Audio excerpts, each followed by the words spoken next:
Good morning, students. Welcome to your YouTube channel Science with Devesh. This is Devesh Kumar, and we are discussing the chapter Some Natural Phenomena. In this chapter, we have discussed about various topics. क्या discuss किया था हमने natural disasters के बारे में discuss किया था कि बहुत सारे नेचुरल डिज़ास्टर्स होते हैं, नेचुरल फिनोमेनाज होते हैं, और इस चैप्टर के अंदर उनमें से दो मेन नेचुरल डिज़ास्टर्स को हम स्टडी कर रहे थे। उनमें से जो पहला नेचुरल डिज़ास्टर है लाइटनिंग, उसको हम स्टडी कर चुके हैं। उसके अंदर हमने सारी चीज़ें देखी थी। लाइटनिंग क्या होता है, लाइटनिंग के अंदर क्या क्या इफ़ेक्ट्स निकल कर आते हैं, लाइटनिंग कैसे होता है, ठीक है ना। ये जो बिजली चमकती है, आज आप देख ही रहे होंगे कि बादल हैं, गड़गड़ाहट है, तो जब भी आप देखते होंगे आपको लाइटनिंग याद आता होगा। और क्या याद आता होगा कि कुछ नहीं हो रहा है, तो ये तो ट्रांसफ़र ऑफ चार्ज हो रहा है एक क्लाउड से दूसरे क्लाउड में। और शुक्र मानते होंगे कि वो जो ट्रांसफ़र है वो क्लाउड से अर्थ में नहीं हो रहा है ना,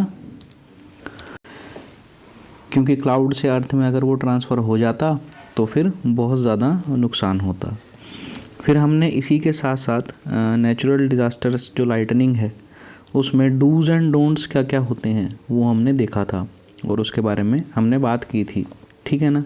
कैसे इससे हम बच सकते हैं ये भी हमने देखा था। कोई भी टॉलर ऑब्जेक्ट जो है उसके ऊपर लाइटनिंग पहले स्ट्राइक करती है, ये भी हमने देखा था। इसीलिए जो बड़ी बड़ी बिल्डिंग्स होती हैं, बड़ी बड़ी बिल्डिंग्स में एक बिल्डिंग से भी ऊंचा एक मेटल का पीस लगाया जाता है जिसको लाइटनिंग कंडक्टर बोलते हैं। वो क्या काम करता है, जितना भी चार्ज उस बिल्डिंग के ऊपर आने वाला होता है उसको एक्सेप्ट करके उसको अर्थ में ट्रांसफ़र कर देता है, उसकी अर्थिंग कर देता है, ठीक है ना। ये सारी चीज़ें हमने डिस्कस की थी। ये चैप्टर पढ़ते पढ़ते एक और बात दिमाग में आती है कि हमारे जो बड़े हैं, हमारे जो पूर्वज हैं, उनकी सभी बातें मिथ नहीं होती थी। ठीक है, हम मानते हैं कि उनकी कुछ बातें मिथ होती हैं, लेकिन सभी बातें मिथ नहीं होती थी। उनके पीछे कुछ साइंटिफिक रीज़न होता था। जैसे अभी भी जब लाइटनिंग होती है, बिजली चमकती है, तो उस टाइम पे आपके बड़े, दादी हो गई, दादा हो गए, या नाना नानी हो गए, या माता पिता हो गए, वो कहते भी बाहर नहीं जाना। बाहर क्यों नहीं जाना, तो कहते भी जब बिजली चमकती है ना तो जो जेठा होता है, जेठा मतलब सब में बड़ा होता है, उसको बाहर नहीं जाना होता, ठीक है। तो आपको लगता होगा भाई ये क्या बकवास है, लेकिन उसके पीछे कुछ साइंटिफिक रीज़न होता है, ठीक है। हमारे पेरेंट्स को वो नहीं पता, लेकिन साइंटिफिक रीज़न होता है। क्या होता है, मान लो ये आपका छोटा भाई है या बहन है, तो अगर आप इससे 2-3 साल बड़े हैं तो इट इज़ ऑब्वियस कि आप इससे लंबे होंगे। और ओपन ग्राउंड में अगर आप जाएंगे तो लाइटनिंग पहले किसको स्ट्राइक करेगी, आपको। तो ये भी उनमें से एक रीज़न होता था कि हमारे बड़े हमें बाहर जाने से रोकते थे।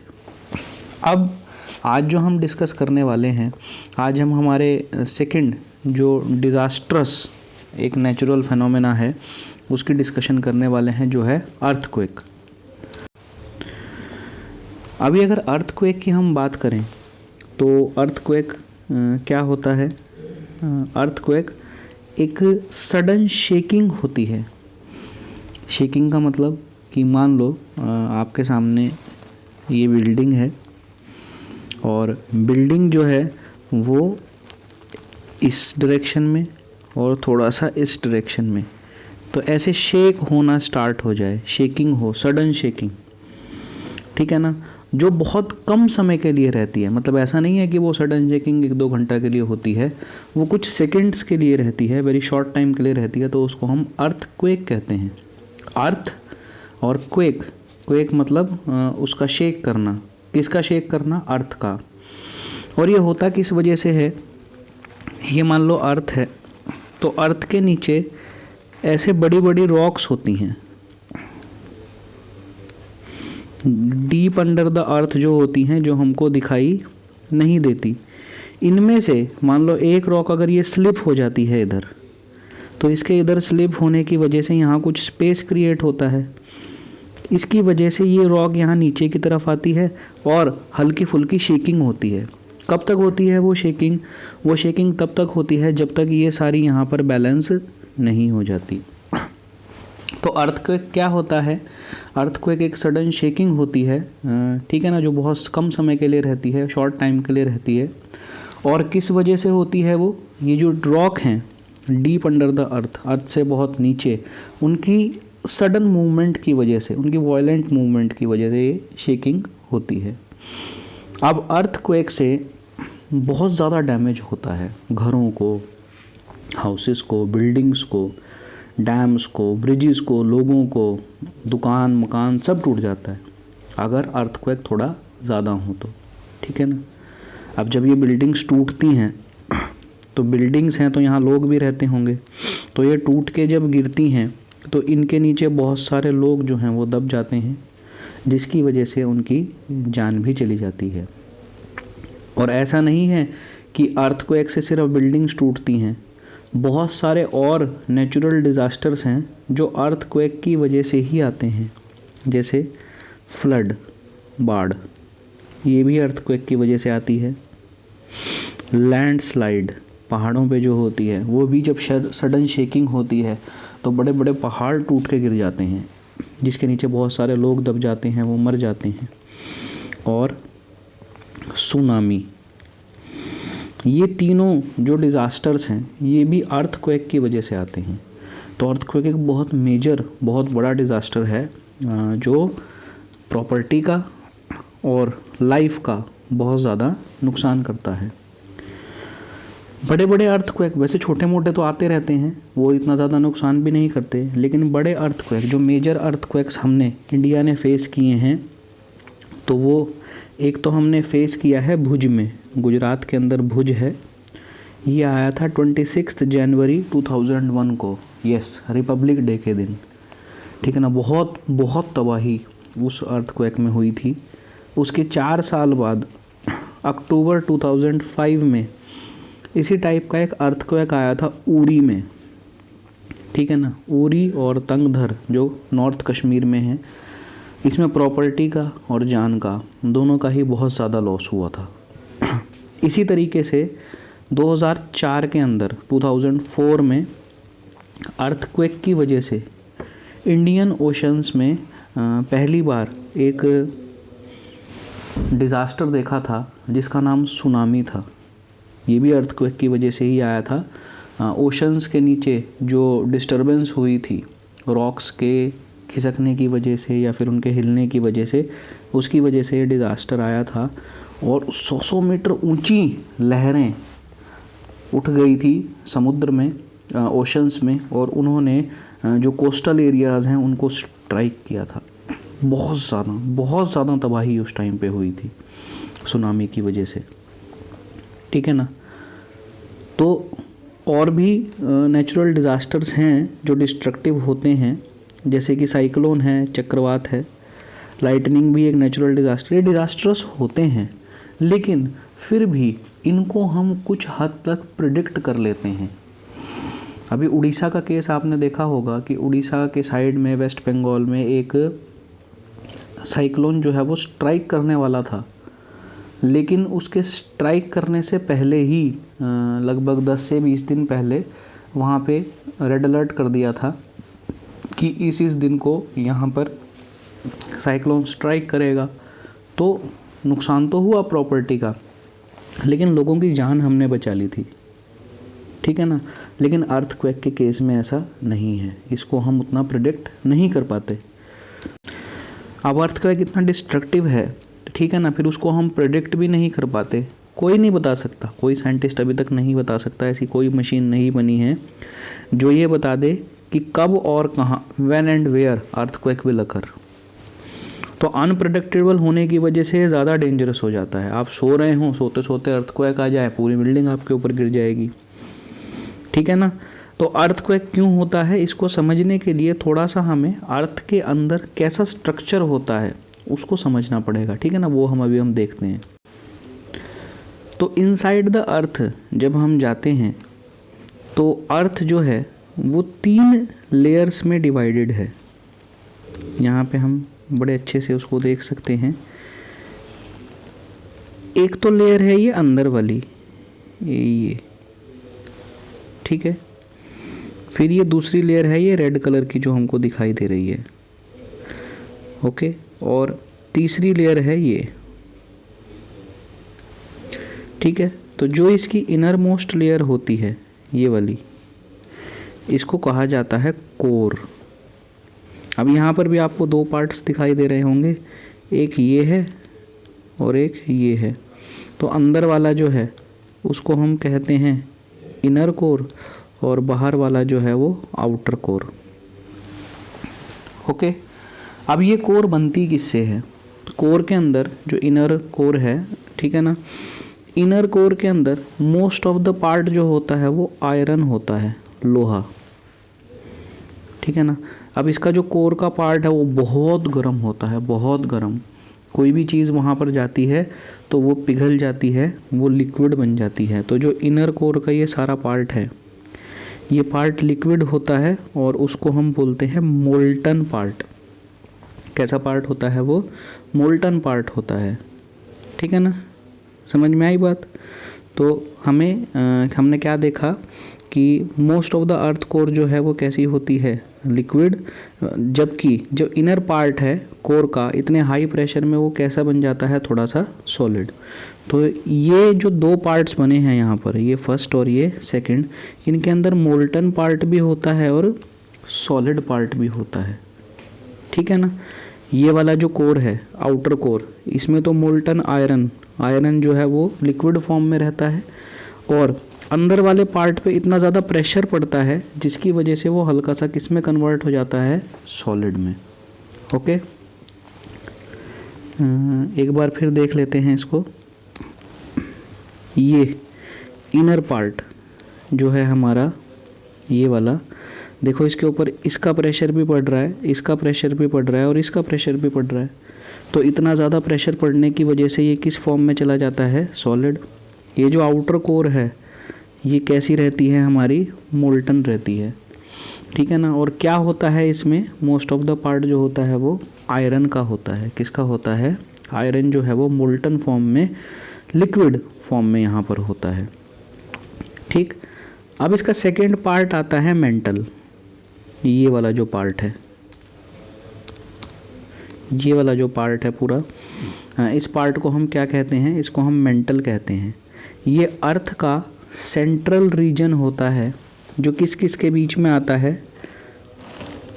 आप देख सकते हो कोर और क्रस्ट, इसके बीच का जो ये पार्ट है पूरा, इसको हम बोलते हैं मेंटल, ओके। मिडल लेयर है, बहुत डेंस है। डेंस मतलब इसके बीच, इनके पार्टिकल्स के बीच में स्पेस नहीं है, बिल्कुल क्लोजली पैक्ड हैं। और मोस्ट ऑफ द यहाँ पर क्या है?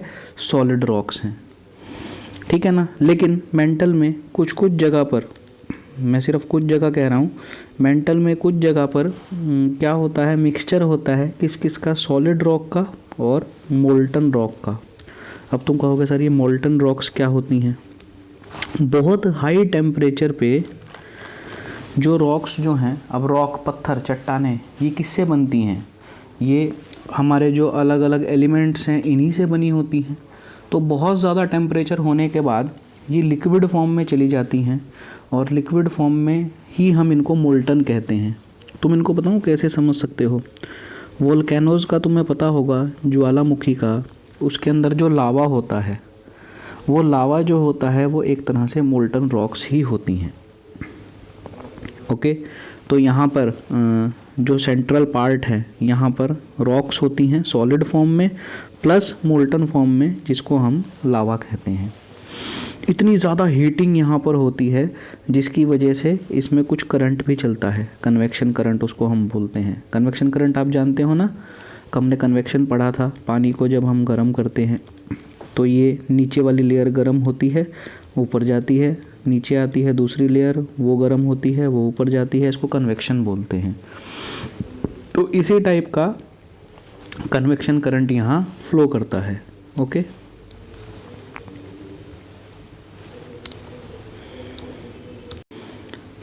अब तीसरा पार्ट जो निकल कर आता है अर्थ का वो होता है क्रस्ट। क्रस्ट जो है वो सबसे आउटर लेयर है जिसके ऊपर हम रहते हैं, जिसके ऊपर हम खड़े हुए हैं, ठीक है ना। और ये अर्थ का क्रस्ट जिन रॉक से बना है, तुमने देखा था कि जो मेंटल है वहाँ पर भी सॉलिड रॉक्स होती हैं और अर्थ का जो क्रस्ट है यहाँ पर भी सॉलिड रॉक्स होती हैं, लेकिन क्रस्ट की जो रॉक्स हैं वो लाइटर होती हैं, हल्की होती हैं, किससे? मेंटल से। ओके, फिर इसी अर्थ क्रस्ट की ऊपर हम देखते हैं, तुम ये एक बात तो तुम जानते हो ना, ये मैं तुम्हें डायग्राम से समझाऊंगा। मान लो ये लैंड है, ठीक है, और लैंड के बाद यहाँ से ओशन स्टार्ट हो जाता है। तो ओशन जब आता है तो यहाँ तो पानी है, और डीप जाने के बाद हम ये देखेंगे कि लैंड दोबारा कहाँ आता है? यहाँ नीचे आता है, ठीक है। तो मतलब जहाँ पर लैंड होता है, जहाँ पर कॉन्टिनेंट होते हैं, कॉन्टिनेंट मतलब ये जिनके ऊपर हम रहते हैं, जैसे भारत है, ये कॉन्टिनेंट है, ऑस्ट्रेलियन कॉन्टिनेंट है, अमेरिकन कॉन्टिनेंट है, तो इनके ऊपर जहाँ हम रहते हैं तो तुम ये देख सकते हो कि यहाँ पर इसके नीचे भी रॉक्स हैं और यहाँ पर भी रॉक्स हैं, लेकिन जहाँ पर लैंड होगा, कॉन्टिनेंट होगा, वहाँ पर जो क्रस्ट है वो थिकर होगी। कैसी होगी? थिकर। दिख रहा है हमें क्यों थिकर होगी? और जहाँ पर ओशंस होंगे, ठीक है ना, जहाँ पर अर्थ क्रस्ट के ऊपर ओशंस होंगे, वो जो कोर है वो कैसी होगी? वो थिकर नहीं होगी, वो कैसी होगी? थिनर। ओके, तो ये बात तुम्हें याद रखनी है कि जहाँ पर अर्थ क्रस्ट में कॉन्टिनेंट्स होते हैं तो वो लेयर तो कैसी होती है? थिकर, और जहाँ कॉन्टिनेंट नहीं होते वो लेयर थिनर होती है। इस डायग्राम से तुम्हें वो बात समझ में आ जानी चाहिए, ठीक है। अब क्रस्ट किससे बनती है? तो बहुत बड़ी बड़ी जो फ्लैट रॉक्स होती हैं इस टाइप की, इससे हमारी क्रस्ट बनी हुई है, ठीक है ना, फ्लैट रॉक से। और हर एक पीस जो होता है अर्थ क्रस्ट का, उसको हम एक नाम देते हैं, उसको हम नाम देते हैं प्लेट। ओके, हर एक पीस जो होता है अर्थ के क्रस्ट का, उसको हम क्या नाम देते हैं? प्लेट, ठीक है ना। अर्थ की जो प्लेट है वो क्या है? जिसके ऊपर कॉन्टिनेंट्स बने हुए हैं, ठीक है। अभी हमने तुम्हें डायग्राम बना के दिखाया था ना, मैं दोबारा बता देता हूँ। जैसे ये हमने बनाया था, यहाँ पर ये तो लैंड है और यहाँ पर ये ओशंस हैं। तो अर्थ की जिस प्लेट के ऊपर कॉन्टिनेंट्स बने होते हैं, लैंड होता है, उनको हम बोलते हैं कॉन्टिनेंटल प्लेट। क्या बोलते हैं? Continental plates. मतलब अर्थ की जिस प्लेट, अब अर्थ की क्रस्ट किससे बनी है? फ्लैट रॉक से, जिनको हम प्लेट्स कहते हैं। अब जिस प्लेट के ऊपर कॉन्टिनेंट होगा, लैंड होगा, उसको तो हम क्या नाम देंगे? Continental plate. और जिस प्लेट के ऊपर, जैसे यहाँ पर जो प्लेट्स हैं, इनके ऊपर क्या है? ओशन है, ठीक है ना, तो उनको हम नाम देते हैं ओशियनिक प्लेट्स, ठीक है। साइंस में देखो एसएस भी चल रही है ना, उनको हम क्या नाम देते हैं? ओशियनिक प्लेट्स, ठीक है ना। अब जो सॉलिड प्लेट्स होती हैं, जो अर्थ का क्रस्ट बनाती हैं, वो किसके ऊपर चल रही हैं? वो मोल्टन रॉक्स के ऊपर चल रही हैं, जो मेंटल में है। देखा था ना हमने, दोबारा दिखा देता हूँ मैं आपको। ये देखो, अब ये तो अर्थ की क्रस्ट है, प्लेट्स हैं, ठीक है ना। इन्हीं के ऊपर ओशन है, इन्हीं के ऊपर लैंड है, इन्हीं के ऊपर कॉन्टिनेंट है, और ये कहाँ चल रही हैं? ये मोल्टन मटेरियल जो है उसके ऊपर चल रही हैं, ठीक है। तो मोल्टन मटेरियल जो मेंटल में है उसके ऊपर क्या फ्लो कर रही हैं? अर्थ क्रस्ट जो है उसकी जो प्लेट्स हैं वो फ्लो कर रही हैं। अब जब उस मेंटल में कन्वेक्शन होता है, कन्वेक्शन करंट चलता है, ठीक है, तो उसकी वजह से क्या होता है? ये जो अर्थ क्रस्ट की प्लेट्स हैं ये मूव करती हैं, बहुत स्लोली मूव करती हैं, ठीक है ना, बहुत बहुत स्लोली मूव करती हैं, और यही रीज़न होता है अर्थक्वेक का। ठीक है, मैं तुम्हें एक बार और डायग्राम बना के दिखाता हूँ। ये सारा तुम्हारा मोल्टन मटेरियल है मेंटल के अंदर, इसके ऊपर ये तुम्हारी प्लेट्स हैं, फ्लैट प्लेट्स जो हैं। ठीक है, अब ये मोल्टन मटेरियल जब मूव करेगा तो इनके मूव करने की वजह से ये जो प्लेट्स हैं ये भी डिफरेंट डायरेक्शंस में थोड़ा मूव करेंगी, बहुत स्लोली मूव करती हैं, बहुत स्लोली। ठीक है, और इनके मूव करने की वजह से, इन मूविंग प्लेट्स की वजह से ही क्या होता है, अर्थक्वेक आता है। क्या आता है, अर्थक्वेक। अब मैं तुम्हें दो केस बताता हूँ, ठीक है ना, दोनों केस को तुम्हें बड़े ध्यान से सुनना है और समझना है।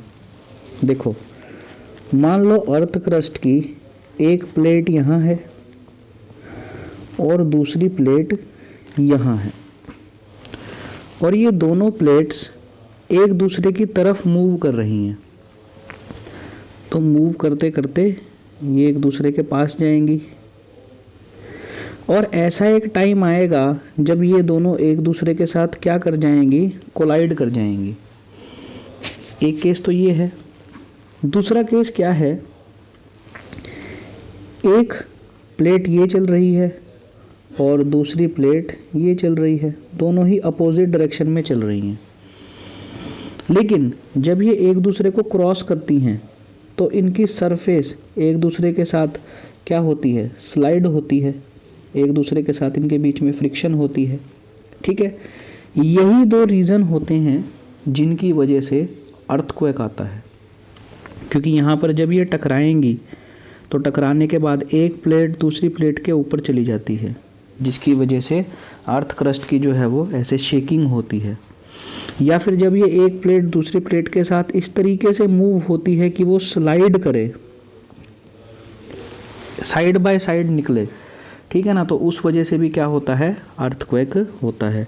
तो ये दो रीज़न होते हैं किसके, अकरिंग ऑफ अर्थक्वेक के होने के। ठीक है, तो अर्थक्वेक जितना भी हमने पढ़ा है, अब आपको यहाँ तक मैंने आपको क्लियर करवा दिया है। तो इसकी आपको बड़े अच्छे से रीडिंग करनी है, और रीडिंग करने के बाद कल जब हम मिलेंगे तो फर्दर इस चैप्टर के अंदर हमें क्या डिटेलिंग दी हुई है वो हम देखेंगे। Okay, thank you very much.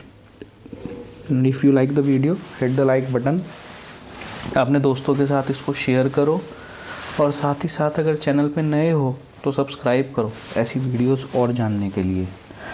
Okay, thank you very much.